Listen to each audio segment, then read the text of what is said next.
Okay. Okay. Good.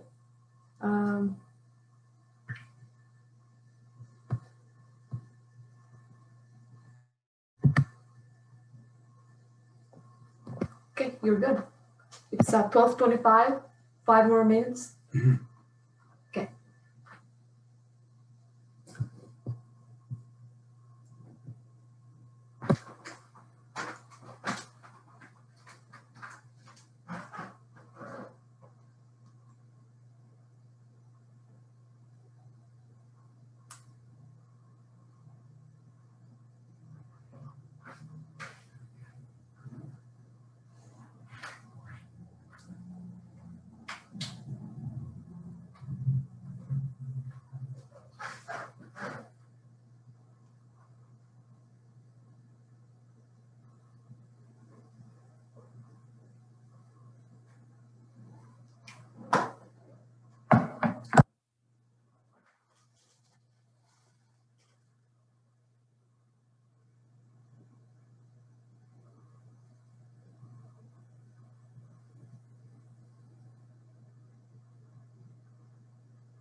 I'll just I'll record the lecture.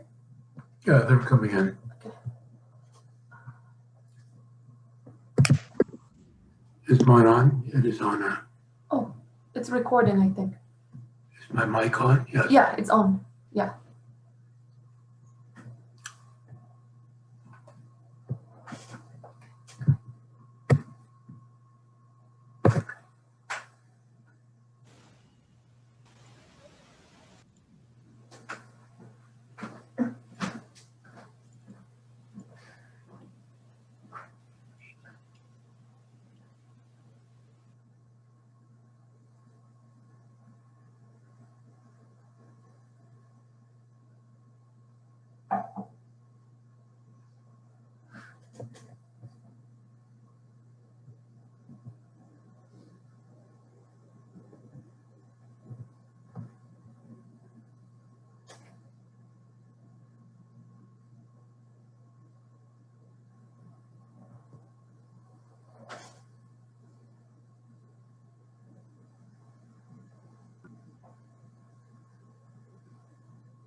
Good afternoon. You've got some emails from me. The last 3 lectures are on YouTube, and the link has been sent to you. Also, I noted that we're going to have this tutoring service. They're going to come in and talk about the help that you can get in terms of writing up your essays, your written work. I want to begin today by actually addressing the third review question. We're moving through the review questions, and I want to sort of outline for you what the essential elements of an answer would be. This is looking toward the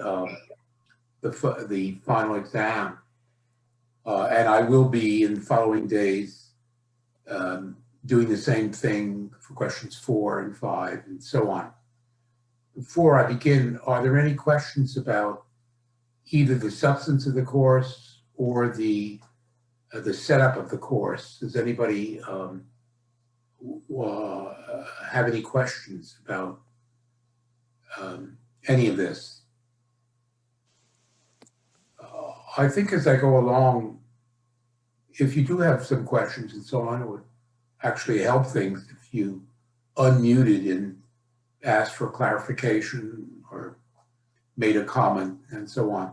So to begin with this review question, the third review question deals with, it asks you to compare the Portuguese Empire and the Spanish Empire. And I guess the essential comparison is between a merchant empire, Portuguese, and a land empire with respect to the Spaniards. And the difference came about essentially because Portugal was a small country with a population of less than 1 million people, whereas Spain had something like 12 or 14 million people. Lots of peasants who could be soldiers, and also noblemen who could lead these soldiers. And so you get, on the one hand, in Portugal, they didn't have the manpower to develop a land empire. Whereas in Spain, they could actually conquer a whole continent and beyond, because they had at their disposition large numbers of men who could be used in armies and navies. Now, developing this further, we see that Portuguese not only was it weak in population, but its internal economy was weak. And in fact, the effort to create the empire made agriculture and manufacturing even weaker. They overextended themselves, developing this contact with Asia. And so we see that German capitalists, converted Jews, indeed South Asians who were prepared to convert to Catholicism were co-opted and became part of the cadres of the Portuguese Empire because the Portuguese desperately needed manpower. And so their empire took the form of a series of fortresses and trading posts, mainly in Asia, with, of course, an extension along the coast of Africa and also Brazil. But it mainly was these strategic points, largely filled with merchants, that constituted the empire. And in terms of the activities of the Portuguese, mainly they were after the spices of places like Indonesia and India. And also they developed sugar plantations off the coast of Africa and a little bit later in Brazil. Now, Spain is a completely different story. As I said, large population. They were able to create a strong state in contrast to the weakness of the Portuguese. And notably, their army was the most well-organized and powerful army in Europe. And this army, elements of it ultimately became the conquistadors who conquered Latin America. And of course, they were inspired by a kind of crusading Catholicism, converting the indigenous population of Latin America was, please mute your mics. Well, the empire, as you know, included Latin America, the Philippines, and as a matter of fact, also extended into Europe because the Spaniards, with all of the resources that they commanded, a considerable tax base in Spain, but especially the bullion for the gold and silver, they conquered Italy, they absorbed the Netherlands, and they had control of Austria as well. So the Spaniards were formidable both in Europe and overseas. Now, in terms of their activities, like the Portuguese, they had sugar islands, they had, sugar plantations, but they importantly essentially controlled the world's money supply because they had control of the gold and silver of the early modern period, was largely in Spanish hands.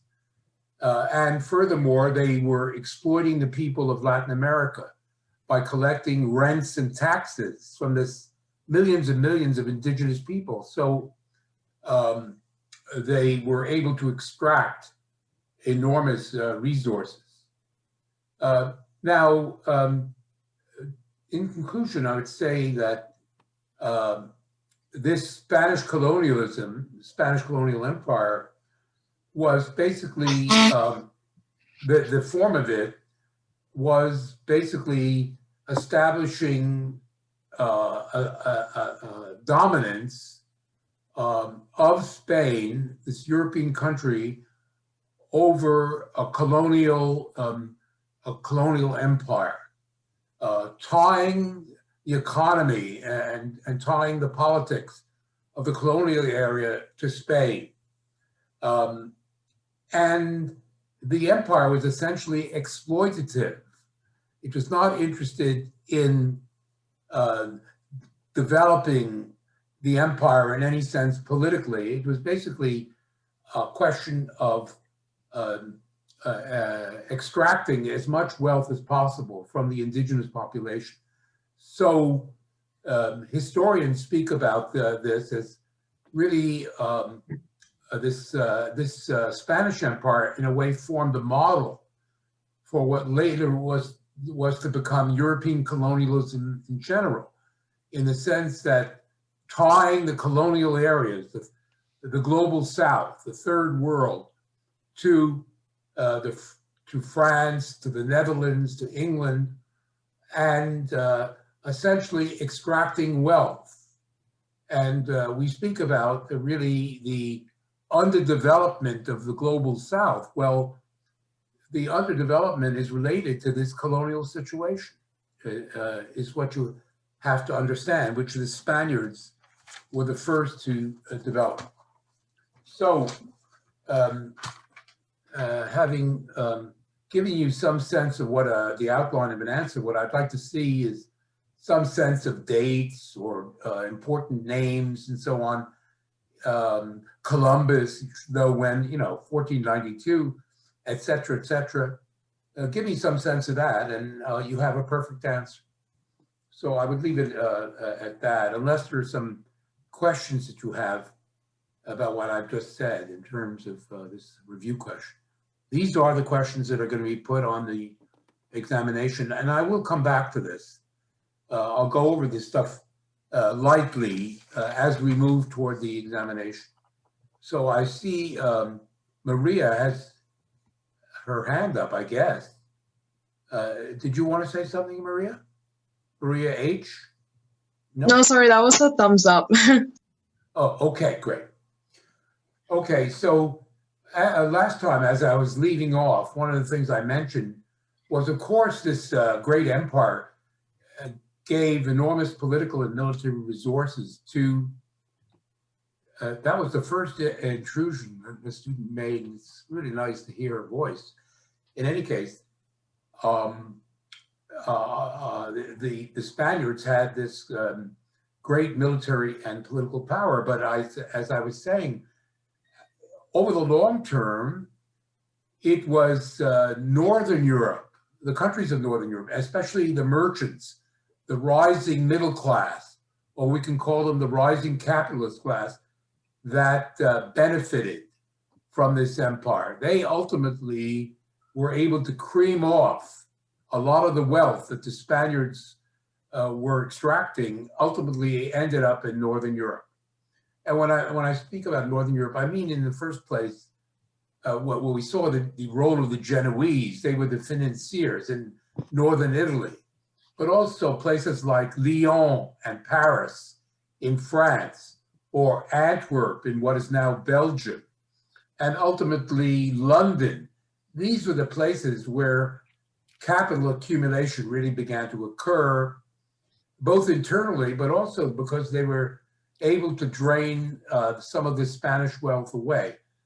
And the reason for this was that the Spanish elite, the nobility, and the Spanish government, in terms of operating the empire, they needed to move this money around.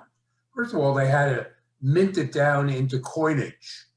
They had to write checks to different, like they had interest in Italy, they had interest in Germany, they had interest in the Netherlands. They needed to move the money to where they needed it. And it was these northern bankers to whom they had to pay the transaction costs. In other words, just as you use a bank, they rake off a certain percentage for every transaction. That's what these merchant bankers are doing to the Spaniards all through the 16th, early 17th century. So these bankers, the banks always win, is I guess what I'm saying. And furthermore, despite the enormous wealth, the rulers of Spain needed ready money to operate their armies and to operate their colonial ventures. They needed money in hand. And these bankers are always ready to loan money at interest to the Spaniards. And so the Spanish crown became indebted to these bankers. And so they were able to, through debt, and we know that even our Canadian economy, enormous amounts are made by banks, by people paying interest on loans. So the same thing applied in this geographic sense. Spain was constantly indebted to these Northern European bankers. And the last element in this unequal exchange was the fact that starting in 1500 and accumulating all through the 16th and into the 17th century, Spaniards who were in business were losing out. Spanish merchants and Spanish manufacturers were disappearing, were going into bankruptcy. Spanish manufacturing industry was declining. There had been some starting around in the late Middle Ages, but it declined because Spain, to accommodate these merchants that I've spoken about from the north, basically said, we have open borders. All merchants are welcome. We're not putting any barriers up in the way of tariffs on foreign manufacturers. It's free trade. And so the North, with very good manufacturing at very cheap prices, sent their manufacturing to Spain and ultimately to the Spanish colonial empire, and they destroyed the manufacturing and commerce of the Spaniards themselves. Now, this would seem to be quite a stupid thing to do, and it ultimately undermined the Spanish Empire. So why did they do it? Well, first of all, they knew little or nothing about economics. what they knew about was conquest and crusade, and in fact, that was they despised commerce. These military aristocrats, they were contemptuous of it, and so for them, power was military and political. It was not economic, and moreover, they thought the silver and gold of the New World was inexhaustible, that the mines would never run out. Well, ultimately, they became less productive, and the mines, in a certain way, the gold and silver, in a way, it didn't completely disappear, but it kind of dried up. So I'm saying the exhaustion of the mines and the contempt of the Spanish elites, including the government, for trade. There was another reason why they ignored commerce and industry, and that had to do with the fact that a lot of the merchants in medieval Spain, down to the time of Ferdinand and Isabella, were Jews, and Jews were hated in Spain, and merchants were suspected of being secret Jews, and so there was a suspicion of merchants in Spain. Merchant meant your family might be of Jewish descent, and we don't like that. So there was this prejudice that also played its part. And the last point to be made is that it had this attitude had an immediate benefit in the sense that because they opened up Spain to free trade, Spain and the Spanish Empire, it meant that the merchants of Germany, the Low Countries, and the Italian merchants were, in a sense, that the Spanish were trying to bring under control politically, economically, were tied to the Spanish Empire. They had an interest in the Spanish Empire. So this was a way you could tie these economically important interests in Italy, in the Netherlands, to the Spanish interests. So that sort of helps to explain what was the dynamic that was in play here. Now, I might add, furthermore, there's one element that is interesting that should be noted, is that we see today that there's a similar, this is a parenthesis, the relationship between China and the United States is interesting in this respect, because essentially, way back 40 years ago and more, under Nixon in the United States decided that they would try to basically draw Chinese into the American orbit by basically American capitalists or manufacturers would invest in China, and the Chinese had cheap labor, so the profits of American manufacturers would grow, and China would be able to export into the United States market. In this way, they could draw China in, and China would gradually become a nice dependency of the United States and a capitalist country. Well, it hasn't worked out that way. Over time, the Chinese developed a kind of their own independent economy. The Americans became, in fact, American manufacturers became more and more dependent on China. In fact, for example, General Motors, one of the biggest corporations in the United States, sells more cars in China than it does in the United States. So suddenly the Americans discovered that instead of becoming a subordinate of the United States, China is now threatening the economic primacy of the United States.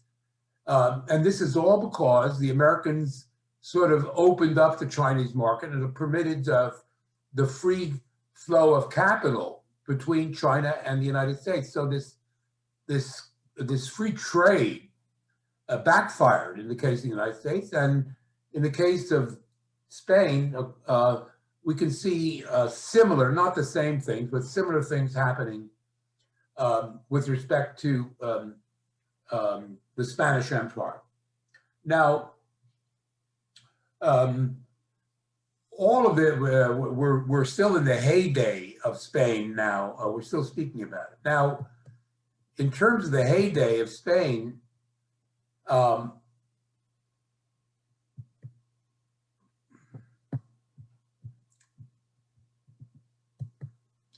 here we have Europe as it was in 1500, and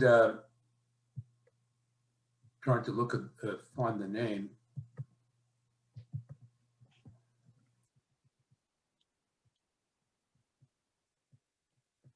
Here we have this individual, Charles V. Now, Charles V is the individual who dominated, he was the political figure who dominated the first part of the 16th century, Charles V, because he was the king of Spain at the time of Spain's greatness. In other words, the whole of the Latin American empire that was consolidating itself was owned by Spain, and in fact by the Spanish crown, by Charles V, plus the Philippine Islands. Moreover, in Europe, the same guy was, as a matter of fact, the ruler of half of Italy. In fact, all of this area in purple, which is known as the Kingdom of Naples. Professor? Plus, yes. Sorry to interrupt, but I think you need to share your screen because we can't currently see the map. My screen is not showing. No, not currently. Just a second. No problem. I'll try and, I don't know why that is exactly.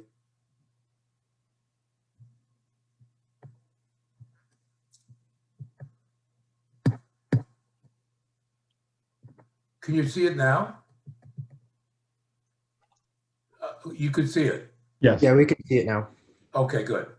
So Charles V controlled Spain. He controlled southern Italy, you see here, down through Sicily, and also the very rich northern Italian Principality of Milan.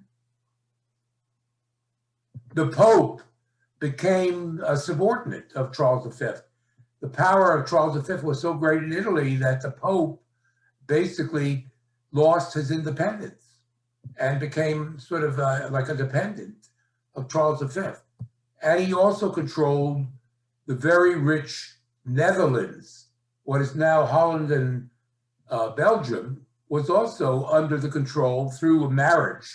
He controlled this area. He was also direct ruler over Austria in Central Europe, this area here, but he was elected Emperor of Germany.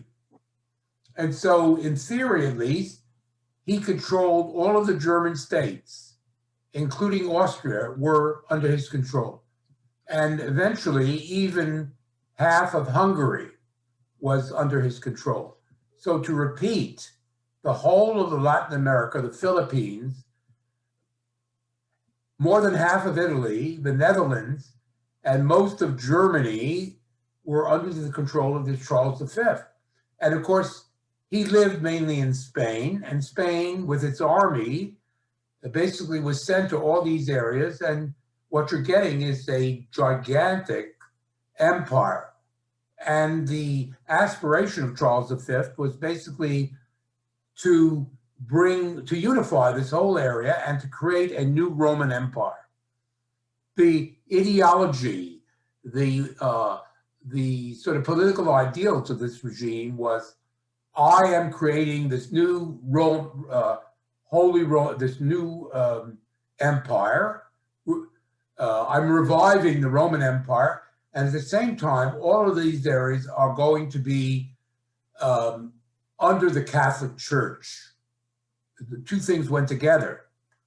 I'm unifying it, and part of the reason for this is I'm ensuring the conversion and the orthodoxy of the peoples, so all of the peoples of this area under the Roman Catholic Church. And so, to repeat, this reason that he made this a kind of into a free trade zone.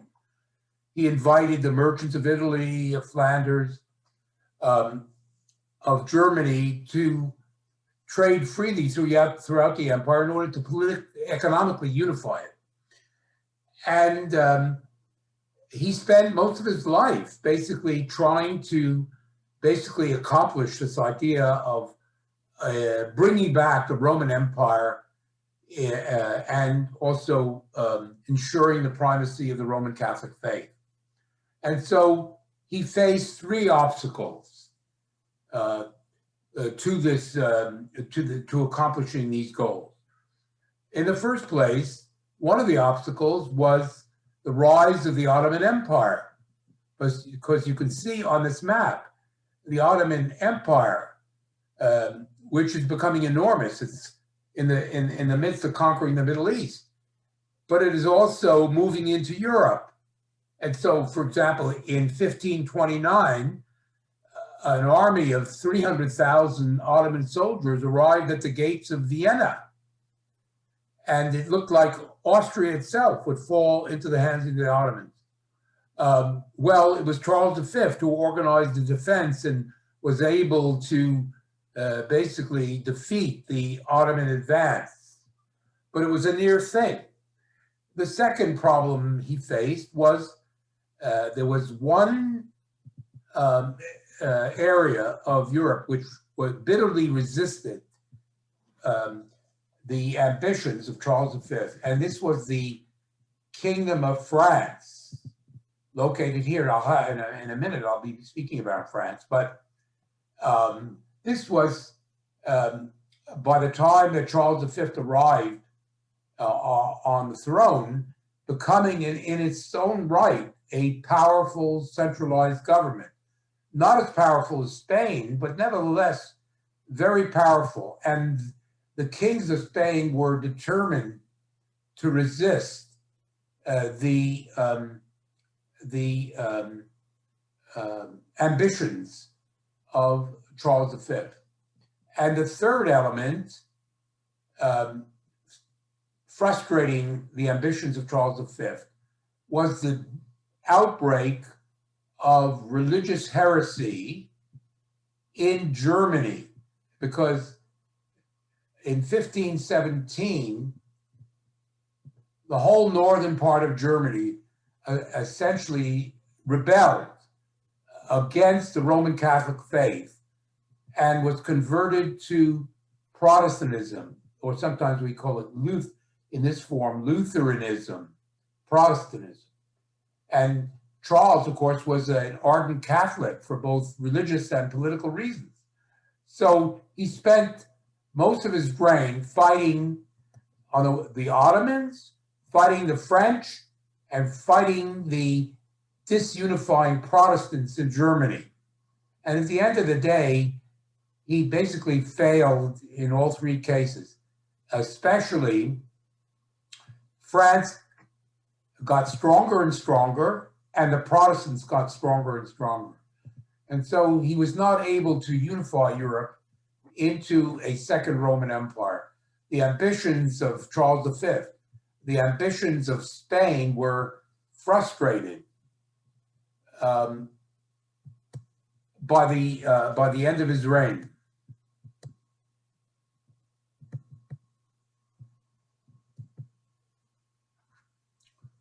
Okay, so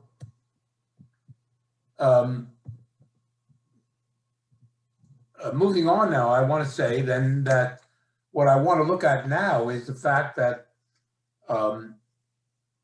the rise of France, we've looked at the emergence of Spain and the Spanish Empire, but now I want to look at the other main rival to Spain, namely, in the first instance, the Kingdom of France. How did it become such a powerful rival to Spain? And secondarily, the rise of the English monarchy. So we're going to spend the next minutes of the lecture looking at the process We've already looked at the process by which Spain became a centralized state. Now we're going to look at how this process unfolded itself in France and in England. Well, the story is as follows. Just as in Spain, during the late Middle Ages, the landlord class was out of control. The landlord class was out of control.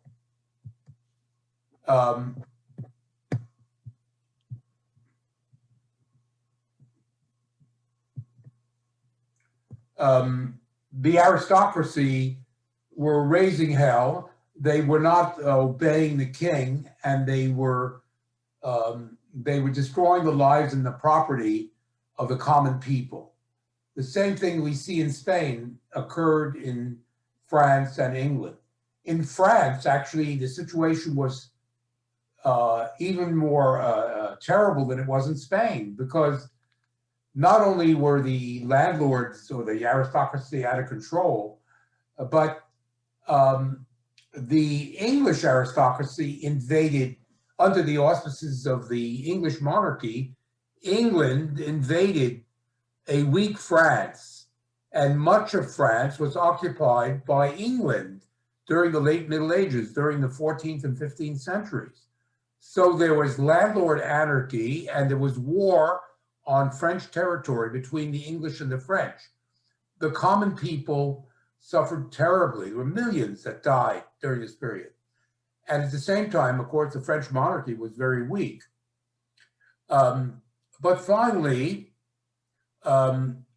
toward the middle of the 15th century, the French began to rally. And as a matter of fact, there was a young woman. Does anybody know the name of this young woman? Who helped the King of France to recover his territories. What was the name of this? That's right, exactly. Joan of Arc. She came to the side of a French king known as Charles VII. And together they reorganized the French army. And by 1453, they were able, Joan of Arc, of course, died as a kind of martyr. But by 1453, the English had been driven out of France, and the country was pacified by the French monarchy. In England, as a matter of fact, the civil wars continued. England was the same problem of a landlord class run amok. And so the landlord unrest continued in England as late as 1485. The process that began in France in 1453, well, in England, it was only in 1485 that England was pacified. Now, how was this done? Well, I think the essential element is the alliance between the monarchy and the middle class, between the monarchy and the merchants. That's true in Spain, it's true in France, and it's true in England. The merchants, they could not do business. They could not carry on business. They were terrified by the landlords, by this feudal aristocracy in all three countries. So essentially, a deal was struck between the monarchies and the middle classes who lived in the towns, the merchants. And the merchants said, we will provide you with the money and the sort of the administrative expertise, because we know how to read and write and count. We will provide this to the monarchy. In return, the monarchy will protect us. The monarchy has to provide protection and also will create a national market, because merchants need a market, and the king will provide the security, which will make it possible for merchants to move goods between one city and another. So the alliance, the partnership between the merchants and the crown in all three countries Now, it varied how this worked out. In Spain, maybe the merchants were weakest, and the royal officials were imposed on the towns, and a permanent sales tax was imposed. In France, much the same thing, various excise taxes, a sales tax, but also a salt tax, a tax on salt, and even an income tax were imposed in France, guaranteeing a flow of money to the monarchy. In England, it worked a little bit differently because the middle class said, we will provide you with taxes, but not on a permanent basis. We have an institution, it's called the Parliament, with our House of Commons, and we are loyal subjects of the Crown. Every year, we will come together and vote your taxes. Now, these were, in a way, improvisations at the time. But in the case of France and Spain, giving the monarchy permanent taxes meant that these states, France and Spain, evolved as what we call absolute monarchies, because the kings in Spain and France had permanent sources of revenue. They didn't need a parliament. And so the king ruled without any limitations, meaning he ruled absolutely. There was no limitation on royal power. On the contrary, in the case of in the case of England, the parliament ultimately limited the power of the king. They voted taxes every year. And so England became a constitutional monarchy. The French and Spanish state were absolute monarchies as time wore on.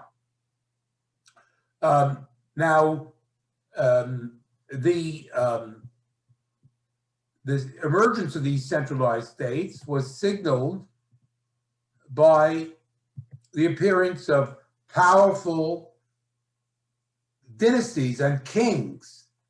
I don't know whether, no, wait a minute, let me see if I can bring this up.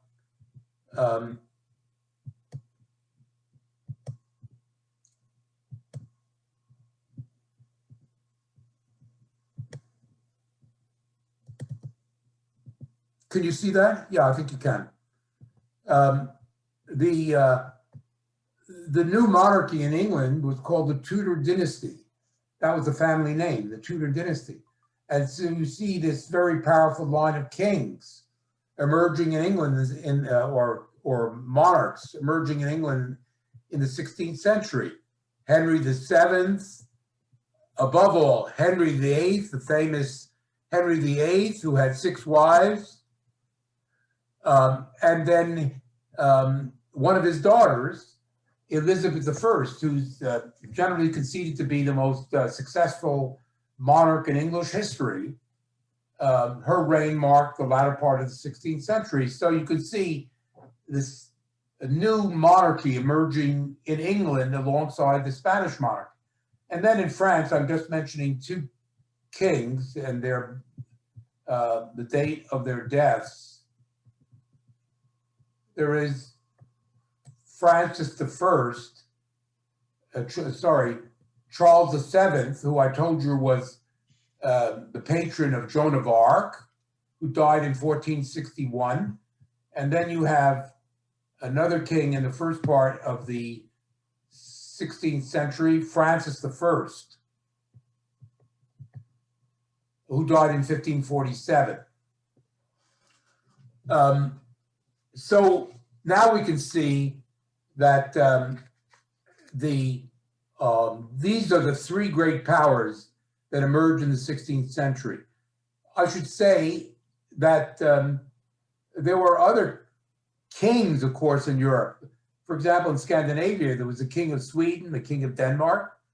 And we have lesser princes like the Duke of Saxony, the Duke of Savoy, the Duke of Bavaria, and so on. They all tried to do the same thing. And what we can say is that, in the first place, a powerful military is one of the characteristics of these new states, these new monarchies, as they're called, a powerful military. In England, it was above all the navy. On the continent of Europe, it was the standing army. You had a bureaucracy. All of these states established a bureaucracy, which means departments of finance collecting taxes for the monarchy, but also law courts, courts of royal law, which provided a sort of uniform system of law across all territory. Thirdly, so you have a powerful military, you have a bureaucracy or administrative structure administering uniform law and taxes. You have the fact that the church, and we already saw this in the case of Spain, the church as a political and economic entity fell into the hands of the monarch, despite its loyalty to Rome from a religious point of view. And the same thing happened in England and in France. By 1520, the English church was under the control of the English king. And by 1516, by the Concordat of Bologna, France, the French church, sometimes known as the Gallican Church, was likewise under the King of France. And similar processes were happening in Scandinavia and in some of the lesser states in Germany and Italy as well. Same setup. Also, in all these places, the king surrounded himself with a royal court. To be part of the royal court, to be part of the entourage of the monarchy was very important, especially to the nobility. And so these royal courts become a phenomenon during the 16th century as well. Now, I want to say that I've mentioned the fact that, yes, the essential alliance, was between the middle class and the king. But that might lead you to believe that the nobility lost out, that the nobility disappeared at this point because of the growing centralized power and the rising middle class. But that would be a mistake, because the nobles found a new role in these centralized monarchies. The nobles were the ones who were invited to the court in the first place. The king was not interested in meeting up with merchants and bankers. He met with them only when necessary. He wanted gentlemen, he wanted noblemen around him. And so at the royal court, some of which were very large, for example, the Spanish and the English courts, the Spanish and the French courts, they had something like 8,000 nobles surrounding the king. So being at the court, being a nobleman at the court was a big deal in the 16th century. Furthermore, the king had new military powers, navies and armies. Well, all of the officers in these navies and armies were noblemen. Furthermore, the church, the officers in the church, the bishops, the archbishops, the people who headed the monasteries, all of these people came from noble families. And of course, the noblemen still controlled most of the lands. Peasants continued to pay rent. They might no longer be serfs, but they continued to pay a certain rent to the landlords. So what I'm trying to say is that the landlords no longer could go wild. They could no longer practice anarchy in the old medieval way, but they became an integral part of the centralized states that emerged in the course of the 16th century. Now, one of the consequences of the emergence of these, because they were rivals, these rival centralized states, was that the dream of Charles V to create a unified Europe under this revived Roman Empire and under the Catholic Church, it failed. And these states, in fact, became rivals to one another politically and eventually even economically. And so the European system as it emerged was a balance of power between these more or less powerful states. For the next centuries, Europe existed in a kind of delicate balance between these different and rival competing states who were often at war with one another, fighting for war both on their frontiers, but also in terms of enlarging their colonial possessions. And so you have this continued state of tension going on between these different European powers. And in fact, European civilization during the Middle Ages was based on, to be sure, the Roman Catholic religion, but it was also based on the constant war between the nobles. And in a new form, in the rivalry between these competitive states, this military competition, in fact, got worse because these states, their military technology became stronger and stronger. So over time, the scale of warfare actually increased between the 16th century and the French Revolution. Now, what was the, I would say certainly Europe was, throughout this period, there were constant wars. Every few years, there would be some sort of new alliance and new outbreak of war in Europe. And these wars were, as I say, destructive.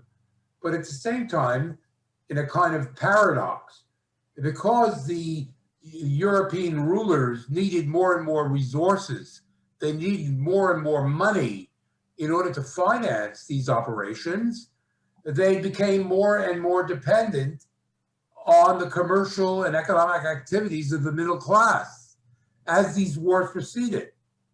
And indeed, as time wore on, these kings who at first knew nothing and wanted to know nothing about economics, they realized that economic development was important to military strength.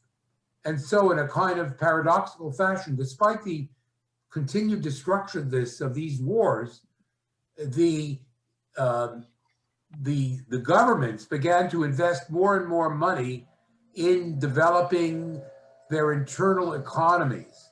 And so you get, these wars actually brought more and more economic progress as time wore on. The European economy expanded and the colonial empires expanded as a result of this competition. And we'll see how this worked out on an ideological basis in the next class. Thank you very much and have a great weekend.